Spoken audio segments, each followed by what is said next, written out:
Now, a United Nations report has confirmed Uganda has been providing support to M23 rebels. So they say that the Ugandan army has provided support to the M23 rebel group operating in Eastern Democratic Republic of Congo.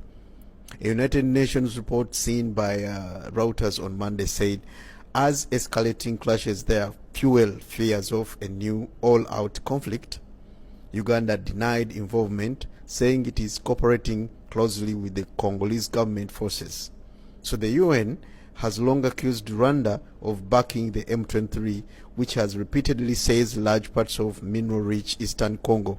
Allegations Rwanda denied. Congo has been riven by conflict for decades. Uganda and Rwanda invaded in 1996 and 1998 for what they said was defense against local militia groups.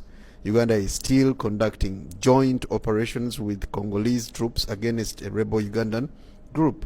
So the Tutsi-led M23 rebels have been waging a fresh insurgency in Congo's militia-plagued east since 2022. Ugandan troops were part of a regional force deployed in November 2022 to monitor a ceasefire with the M23. So Congolese authorities called for the force to withdraw last year, saying it was ineffective. Since the resurgence of the M23 crisis, Uganda has not prevented the presence of M23 and Rwanda Defense Forces (RDF) troops on its territory or passage through it.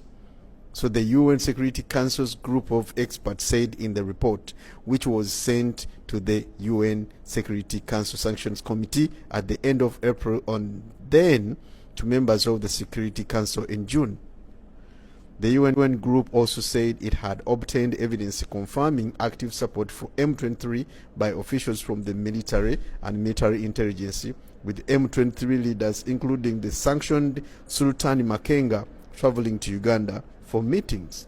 When contacted by Reuters, deputy spokesperson for Uganda's armed forces, Deo Akiki, said such reports falsely accuse the East African country's army when its relationship with the Congolese forces FARDC is at its best. It would be mad for us to destabilize the same area we are sacrificing it all to have it stable, said Akiki. The UN report said some 3,000 to 4,000 Rwandan soldiers were fighting the Congolese army alongside the M23. The Rwandan army's de facto control and direction over M23 operations also renders Rwanda liable for the actions of M23, the experts have said. So in response, Rwanda said Congo was financing and fighting alongside a Hutu rebel group. So the Democratic Forces for the Liberation of Rwanda, FDLR, that has attacked Tutsi in both countries. So the DRC has all the power to de-escalate the situation if they want to. But until then, Rwanda will continue to defend itself, Rwanda government spokesperson Yolande Makolo told Reuters.